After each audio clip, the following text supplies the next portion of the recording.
Hey, this is Anney, and welcome to Stuff Mom Never Told You, a production of iHeartRadio.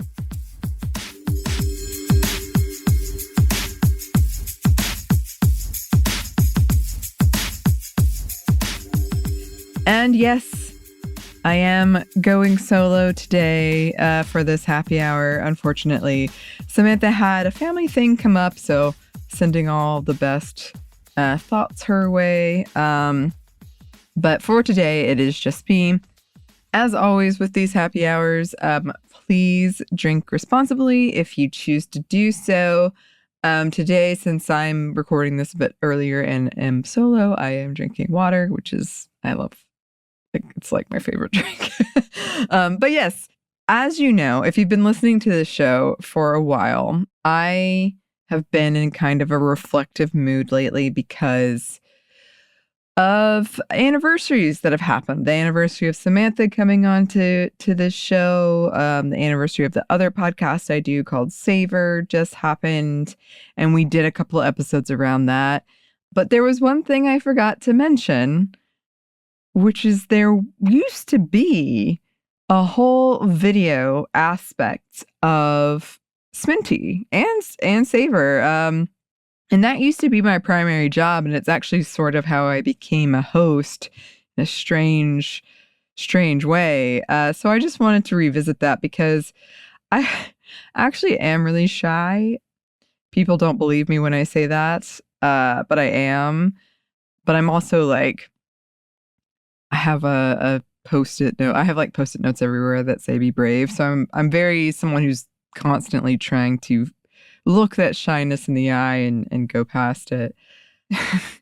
But that being said, I really don't like looking back at things that I've done. I think that it is useful to do that, to see where you've grown, like where you could improve, things like that. And for this podcast, we do listen back to our episodes, though it's largely to make sure there aren't errors or curse words that escaped being unbleeped.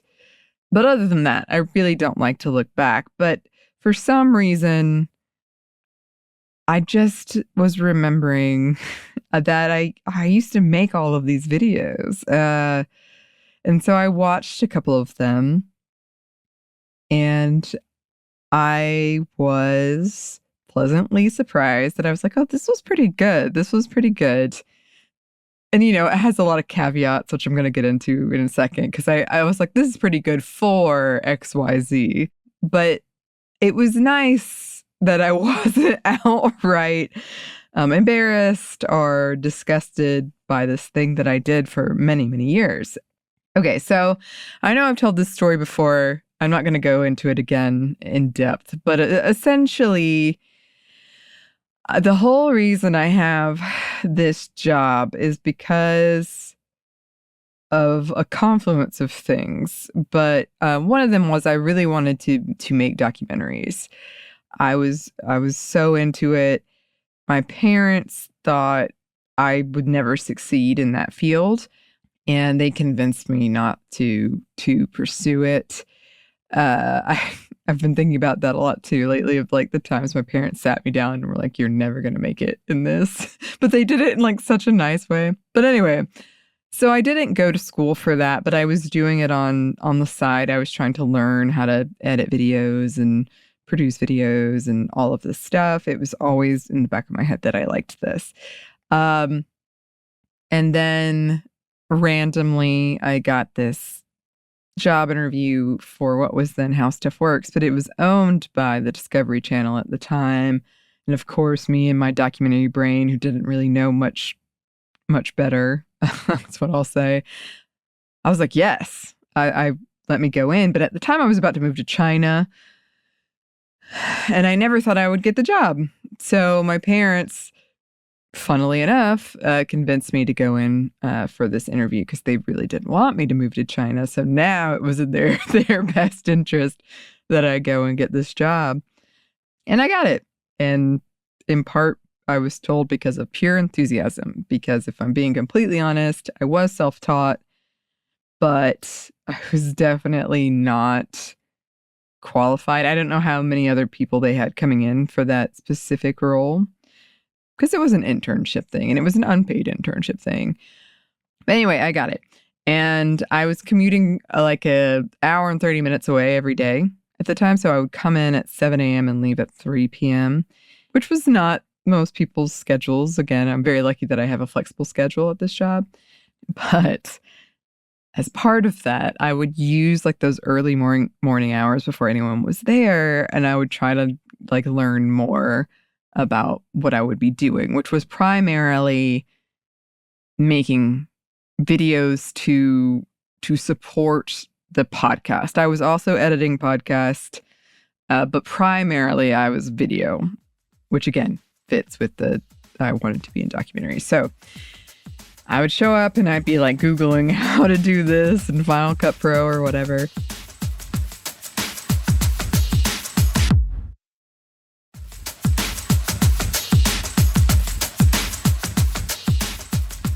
Looking back, it was so intense.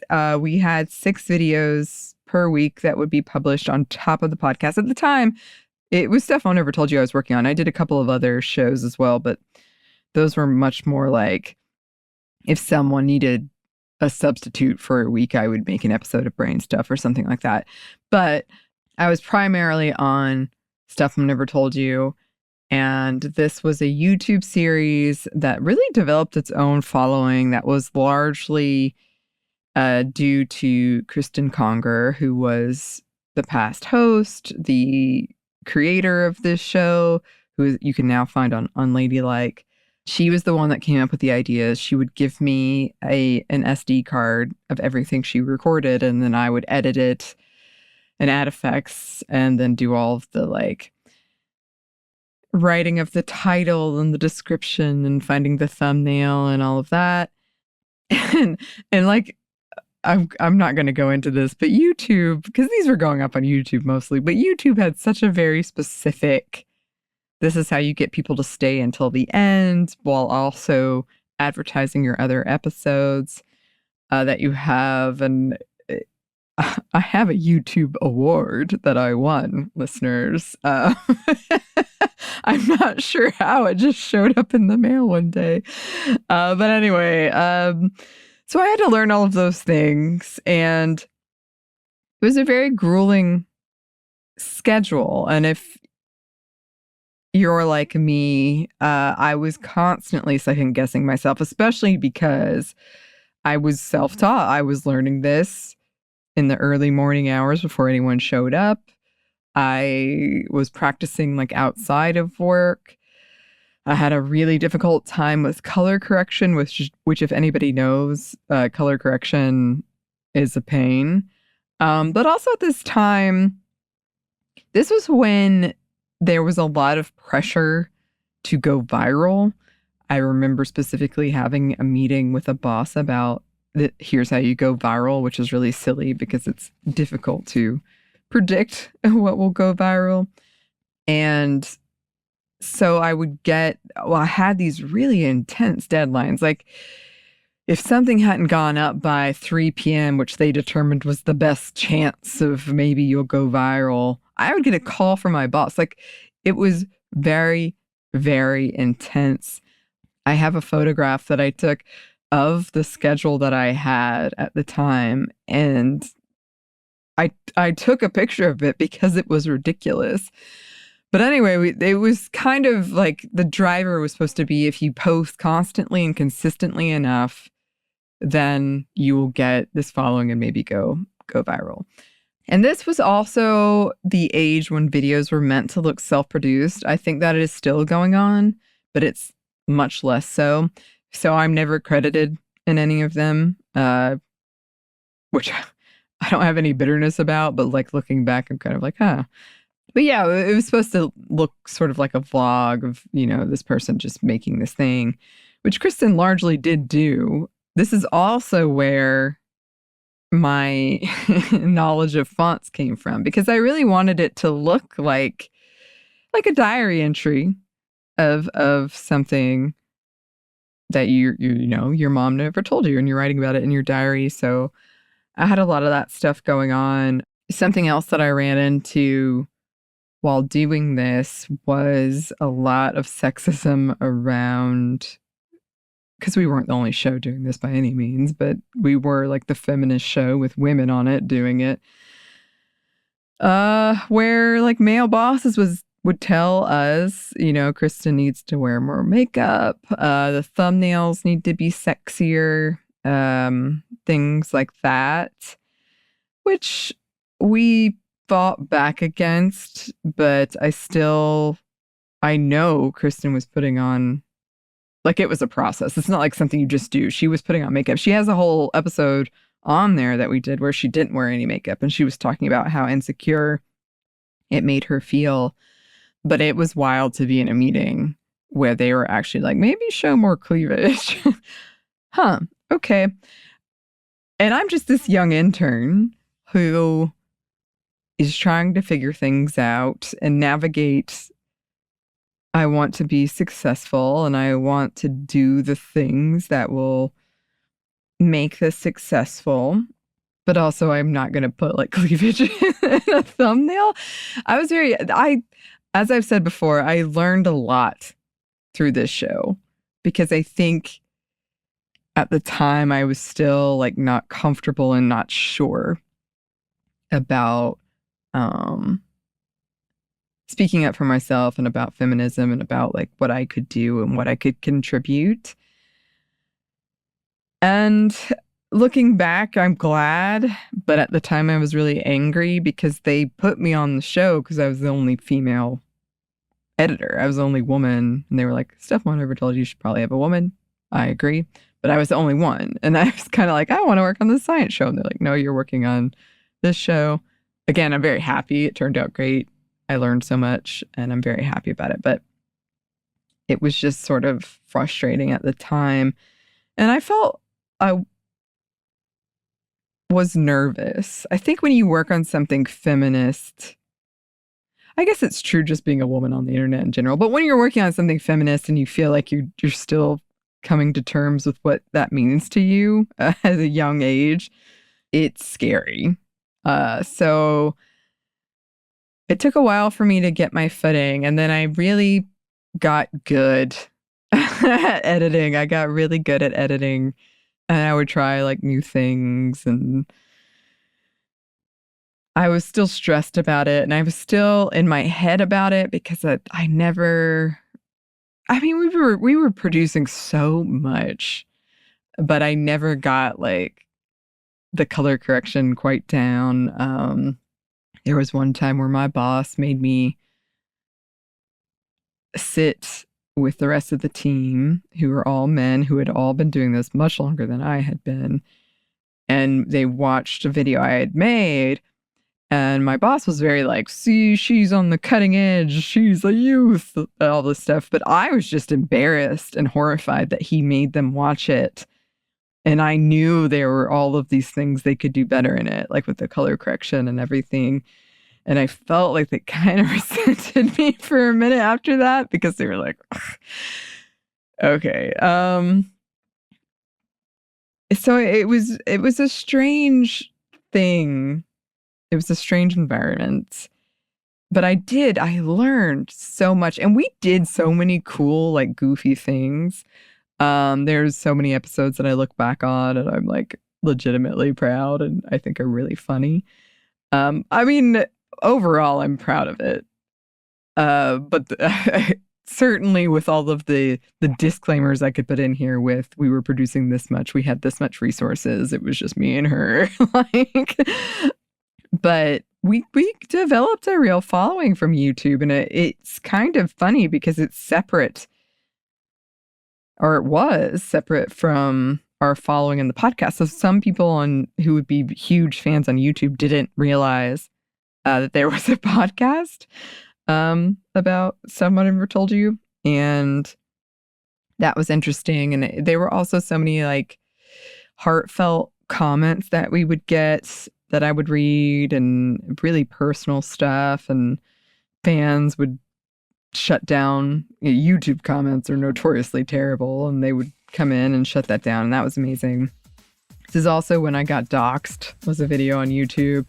Funnily enough, that topic was a suggestion of my boss.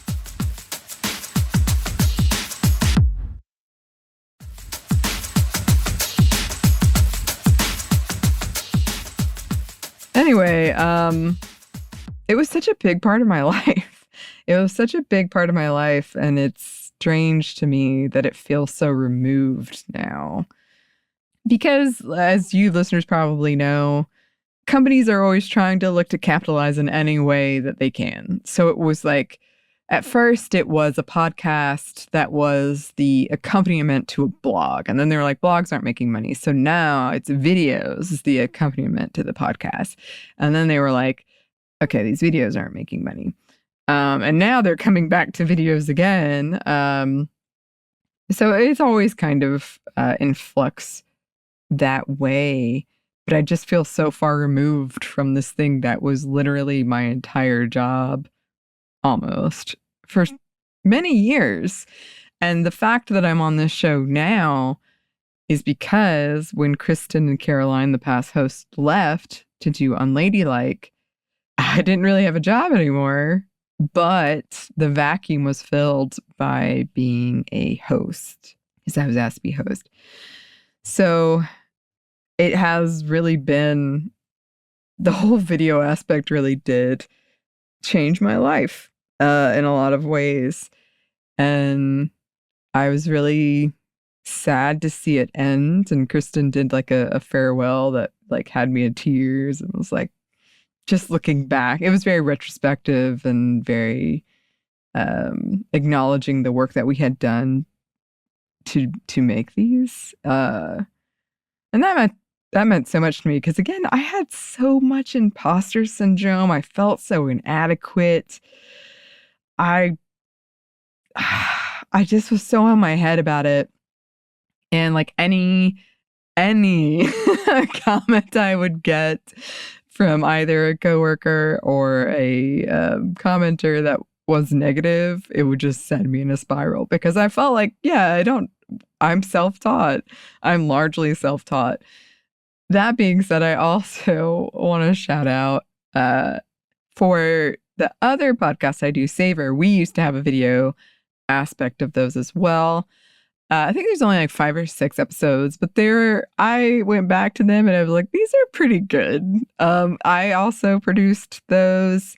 I was not the person behind the camera. That was friend of the show, Tyler Klang, and Casey Pegram, and also Paul Deckant. We had a lot of people. It had more people than the Sminty video series did, but they look really good, and I was very happy. I was expecting to be like, oh, look what a terrible job you did. There's always room for improvement. But it was nice to look back on something I did and think, all right, this is not bad. This is not bad. So all of that stuff is still up. All of those videos that Kristen and I made together are still up on YouTube. You can find them under Stuff Mom Never Told You. There are new videos that are going up, I think daily, that are just pretty much the audio of the podcast with the background to it, which is, if that's how you prefer to listen to podcasts, totally get you. But there were like videos that we used to do, and shout out to Kristen, because she really planned them, acted them on top of still doing the podcast and everything that she had to do. So they had many segments we did. I liked our kind of herstory series where it was women in history. I liked that one a lot. But there was a bunch of stuff that we tried and did, and some of it worked out and some of it didn't. But yeah, it was just kind of a pleasant looking back. And also, I did want to shout out, just because I think you listeners might like it. There's a recent episode we did on the Savor podcast with Michelle Norris, who is an amazing award-winning journalist from NPR, amongst a bunch of other things. And also the host of the podcast, Your Mama's Kitchen. And I really think a lot of you would like it. It was really good. and it got me thinking about a lot. So check all of this out if you would like. Please join me in sending all of the best thoughts and wishes to Samantha. But yeah, thank you for going down this journey. And if anyone has been here and has like seen the videos, I would love to hear from you. If you've been part of this evolution of mine, I would love to hear from you. But yes, you can email us at stephanie@momstuff@iheartmedia.com. You can find us on Twitter at momstuffpodcast or on Instagram and TikTok at Stuff I Never Told You. Yes, you can find us on YouTube. Also, we have a TeePublic store and a book you can find wherever you get your books. Thanks as always to our super producer Christina, our executive producer Maya, and our contributor Joey. And thanks to you for listening. Stuff I Never Told You is a production of iHeartRadio. For more podcasts from iHeartRadio, you can check out the iHeartRadio app, Apple Podcasts, or wherever you listen to your favorite shows.